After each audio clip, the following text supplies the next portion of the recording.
This was once called one of the most useless places in America.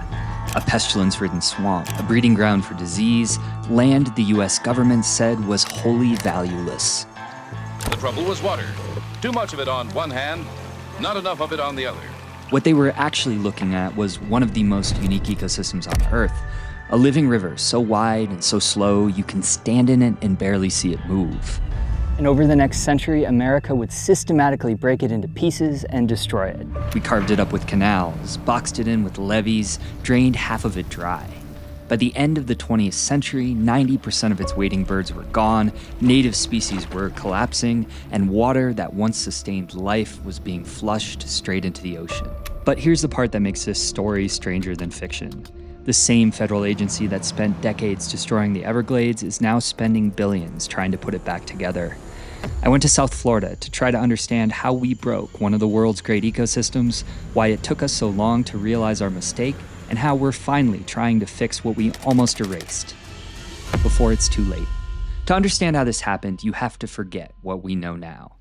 Put yourself here in 1900, standing on the edge of Lake Okeechobee looking south. All you'd see is water and sawgrass stretching to the horizon. No cities, no roads, no obvious value. To 19th century America, this didn't look like an ecosystem. It looked like a mistake, something unfinished that needed to be fixed. The problem with figuring out how to tell you this story is that there's a huge cast of villains over the eras, all of whom had something to do with draining the Everglades. So to start, I want to focus in on just two that I think you'll find the most interesting: the Emperor and the Idiot. First, the Emperor, Napoleon Bonaparte Broward. And yes, that was actually his name, and no, he wasn't a real emperor. But like a lot of guys who hang out in Florida, he liked to think he was. He ran on a promise to drain the swamp, literally in this case. He called the future of South Florida the Empire of the Everglades and compared it to Holland and Egypt. He wrote to voters saying it would, quote, indeed be a commentary on the intelligence and energy of the state of Florida to confess that so simple an engineering feat as the drainage of a body of land above the sea was above their power. It's a bit of a mouthful, but basically drain the swamp and there'd be a new golden age for Florida. Voters loved it. Broward won in a landslide. But here's the thing, Broward didn't actually know how to drain the Everglades.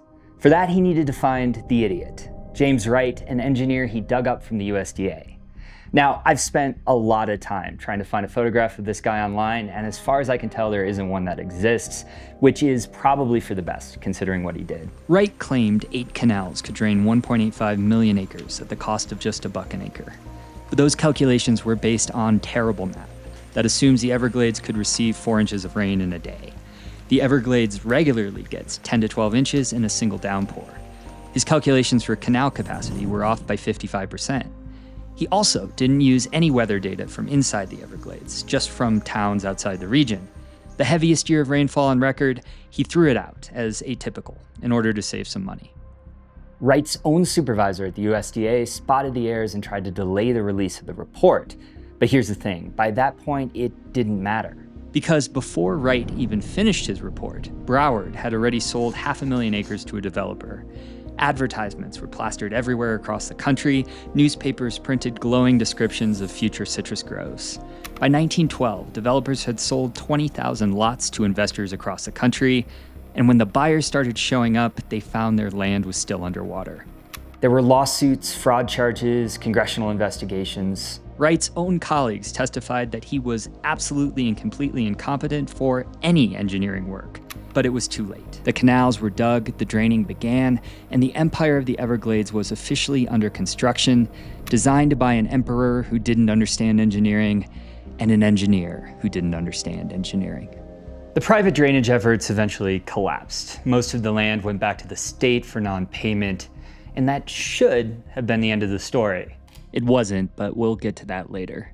First, I want to show you something that gives me hope, and before I do, I need to thank the sponsor of today's video, AG1. These trips for park vibes are fun, but they're honestly pretty tough. Long drives to remote locations, nights in unfamiliar environments, and lots of time away from routines. And that lack of structure makes sticking to my New Year's resolution to eat healthy even harder, especially when the temptation of gas station gummy bears looms with every fill-up. AG1 makes it easy. I can start the day knowing that wherever we end up, I've filled in my nutrient gaps with 75 plus ingredients, including 5 probiotic strains to support gut health and a healthy mood. It's a dead simple way to stay on track, and when we're frantically packing up cameras and charging batteries every morning, I need something that's precisely that easy. Through my link, get a free AG1 flavor sampler and AGZ sampler to try all the flavors, plus free vitamin D3 and K2 and AG1 welcome kit with your first AG1 subscription order. Okay, I promised you hope. Let's go see the Kissimmee River. The Kissimmee is the lifeblood of the Everglades. 103 miles of curves and meanders flowing down from Orlando through a floodplain 3 miles wide into Lake Okeechobee and then south into the Everglades. But the Kissimmee is a marvel in and of itself. It was one of the most beautiful rivers in Florida. Hundreds of thousands of waterfowl, bald eagles nesting in the cypress trees, snail kites hunting over the marshes, bass fishermen coming from across the country. And then between 1962 and 1971, the Army Corps of Engineers turned it into a ditch. They called it the C-38 Canal, took a 103-mile river and made it a 56-mile drainage pipe. Straight, 30 feet deep, 300 feet wide. The wildlife collapsed even faster than scientists anticipated. Those snail kites I mentioned, they became some of the most endangered birds in America. This probably seems like a familiar pattern at this point. We mess with nature, nature collapses, we decide nothing can be done. But here's what makes the Kissimmee special. This time, we decided to put the river back. Starting in the 1990s, Congress authorized something that had basically never been done before: unbuilding a canal. The Army Corps spent 3 decades and nearly $1 billion backfilling their own ditch and recarving the original river curves. The last section was finished in 2021, and the results have been kind of miraculous. The river meanders 44 miles across recovered wetlands, and during the wet season, water now spreads across 25,000 acres of recovered floodplain. And the wildlife came flooding back, faster than expected. 50 species of fish, nearly 70 species of wetland birds, and those snail kites, scientists are spotting them regularly over the restored wetlands. Researchers were shocked at how quickly they bounced back. We actually spotted one on the trip. Now, I'm not a birder and the footage isn't amazing, but it was legitimately cool to see one. The Kissimmee proves something we've seen a lot of times in a lot of our Park Vibes videos. Nature is resilient. Here at the Kissimmee, given water at the right time in the right places, this ecosystem can recover. So that's the hope. That's proof restoration actually works and that the efforts underway in the rest of the Everglades might have similar miraculous effects. But now I have to tell you why they built that ditch in the first place, why the Army Corps was even here, turning rivers into canals and building walls around lakes. And for that, we need to talk about something all of you in Florida know all too well: hurricanes. September 1926. A hurricane slams into South Florida, winds over 140 miles an hour. Lake Okeechobee gets shoved over its banks by the storm surge. Water pours south and over 400 people die. 2 years later, it happens again, but worse. The 1928 Okeechobee hurricane hit the lake's earthen dike, and the dike just failed. A wall of water swept across the farmland south of the lake. The official death toll was 2,500, but historians think it was closer to 3,000. Most of the victims were black farm workers whose deaths were never properly recorded. In some places, there were so many bodies they had to be burned in mass graves. So Florida did what Florida sometimes does, made it the federal government's problem. In 1930, Congress authorized the Army Corps of Engineers to build the Herbert Hoover Dike all the way around Lake Okeechobee.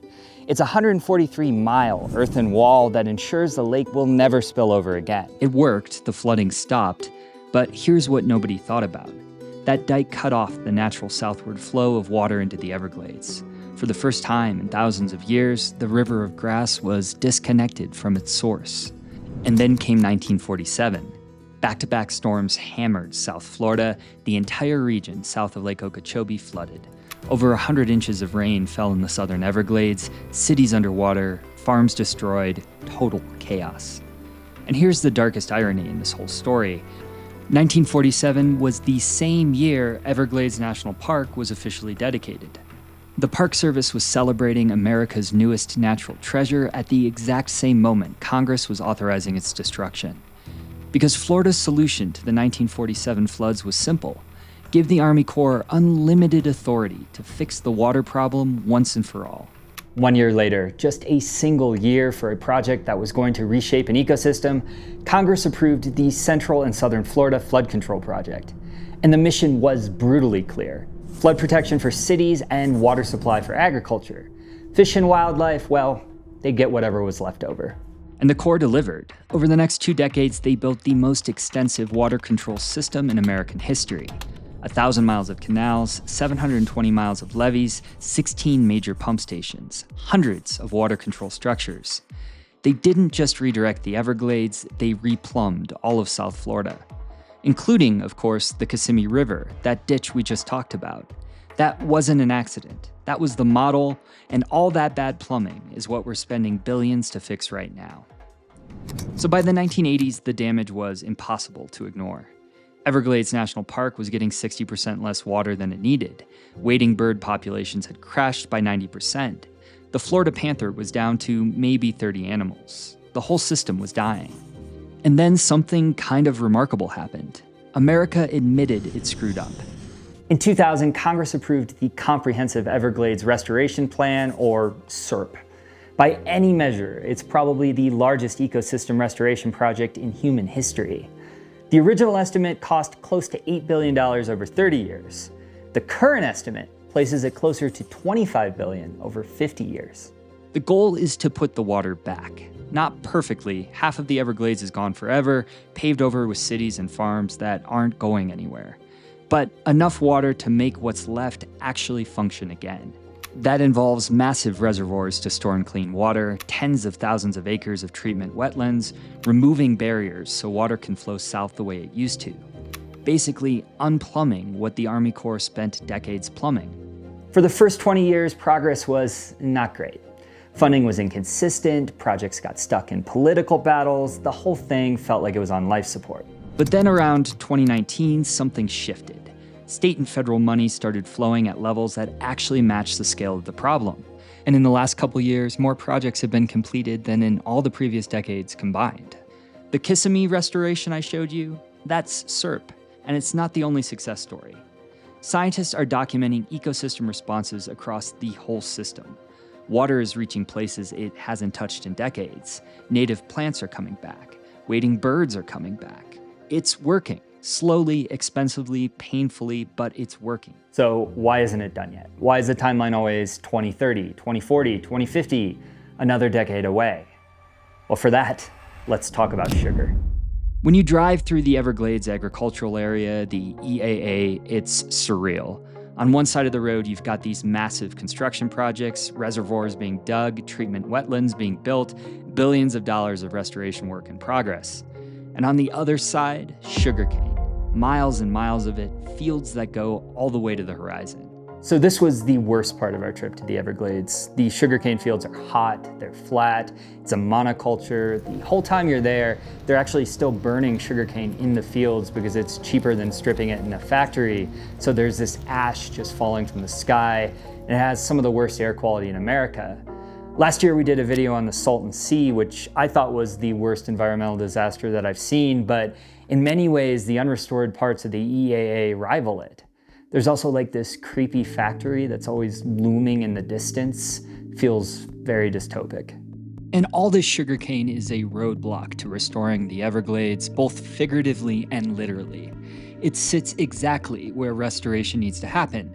This is where we need to store water and clean it before sending it south. The geography doesn't work any other way.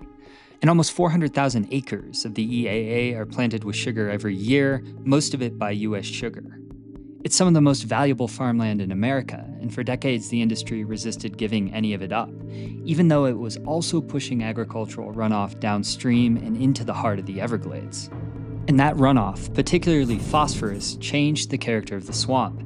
Cattails thrive on phosphorus and spread wildly when they have access to it, displacing native grasses. In some areas of the Everglades, the sea of sawgrass became instead an ocean of cattails. The only reason water quality improved at all was because of lawsuits.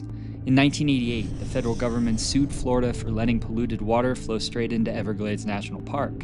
The Miccosukee tribe sued too.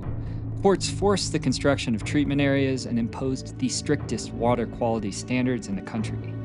The industry says they've reduced phosphorus runoff by 55% since the 90s.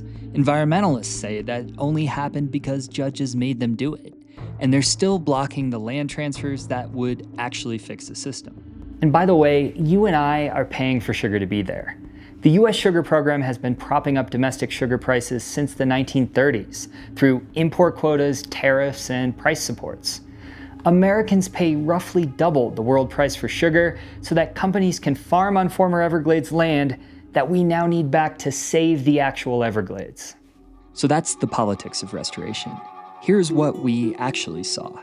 We spent a week driving around South Florida, and look, it was the dry season, so we didn't see the explosion of birds you'd typically get. We took an airboat tour to see the interior, and I found out later our guide had done time for double murder, but that's a whole different story. A true Florida experience. But everywhere we went, we saw the fruits of restoration. On that airboat tour, baby gators just hanging out in the sawgrass like they own the place. Which, to be fair, they do. Alligators were listed as endangered in 1967, hunted nearly to extinction for their hides. Today, there are 5 million of them. It's one of the greatest conservation comebacks in American history. We also saw their saltwater counterparts, the American crocodile, and yes, Florida has both. Crocs were down to maybe 200 or 300 animals in the 1970s and were listed as endangered in 1975. Today, there are close to 2,000. They actually benefit directly from Everglades restoration. Crocodiles need the right mix of fresh and salt water in the estuaries, and SERP is designed to give them exactly that. At Florida Panther National Wildlife Refuge, they built wildlife underpasses beneath the highways, tunnels designed specifically so panthers can cross without becoming roadkill. There were only 30 Florida panthers left in the 1990s. Now there are over 200. We drove south to Flamingo at the very tip of the Everglades, and there were manatees, just hanging out in the marina like enormous, gentle potatoes. Manatees need warm water to survive the winter, and here's the thing, some of those warm water refuges were actually created by the old canal system. So this is interesting. When SERP started filling in the canals to restore the natural water flow, they actually had to build replacement refuges so the manatees wouldn't lose their winter habitat. It's the perfect example of how complicated this restoration is. You can't just undo everything. You have to think about what the wildlife has adapted to in the meantime. And then we went to Biscayne Bay, where the whole system connects. Here at Biscayne Bay, freshwater from the Everglades meets the saltwater of the ocean. And the entire ecosystem's health depends on that balance being exactly right. Freshwater mixing with saltwater, creating the conditions for seagrass, for fish nurseries, for the only living coral reef in the continental United States. And for decades, that water wasn't reaching the bay, or it was arriving in the wrong amounts at the wrong time. The Biscayne Bay Coastal Wetlands Project is designed to fix that, and it should be finished by this year. Now, the coral reef itself is still in trouble. There's a disease that's been tearing through it for years, but they're fighting for it, outplanting new corals, investing hundreds of millions of dollars, trying to restore 25% of the reef by 2050. None of this is finished, but standing there looking out at the bay, you can see the whole story, how everything connects, and why putting the water back matters. After just this one trip to Florida, starting north at Okeechobee and traveling here to where the Everglades meets the ocean, I see something that Broward never acknowledged, that the Everglades is a masterpiece of natural engineering. I should be honest with you. I'm a guy from Colorado who spent a week here and read a lot of papers. There's no way to capture the full story of the Everglades in one 20-minute video. There are more villains I didn't have time to explore, more heroes I couldn't celebrate. But here's what I do know. If we can maintain the funding, resist the political pressure to give up, and actually finish the projects we've started, the Everglades has a chance. The river of grass can flow again. The birds can come back. The panthers, the manatees, the crocodiles, the gators, they're all proof that nature doesn't hold a grudge. And maybe that's the lesson. Not that we broke something, but that we're capable of admitting we were wrong and spending what it takes to make it right. In a country that can't agree on much, we at least agreed on this. The Everglades still matter.